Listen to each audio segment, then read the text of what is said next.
This protocol details the photobioreactor equipment adaptations necessary to cultivate microalgae with corrosive gases, and discusses safe operation and sampling of the photobioreactor. Photobioreactors provide the necessary control for reliable and reproducible microalgal experiments. This bench-scale system can be used to study the characteristics and productivity of microalgae cultivated with simulated combustion emissions.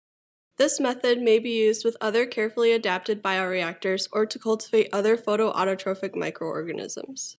Visual demonstration of this method is critical because it is a complex protocol that prevents human exposure to the toxic simulated combustion emissions used for microalgae cultivation.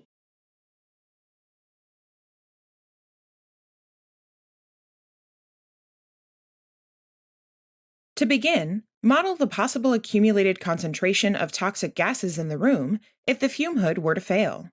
Use the American Industrial Hygiene Association's mathematical modeling spreadsheet, IHMOD8, for each gas.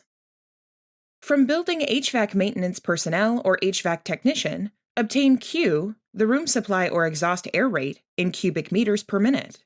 Calculate the volume V of the laboratory in cubic meters. Calculate the contaminant emission rate G of each type of toxic gas in milligrams per minute, using the equation adapted from the ideal gas law.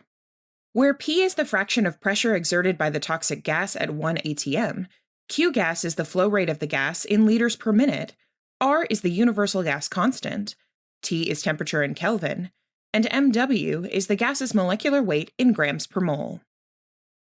Use the values for V, Q, and G for each gas.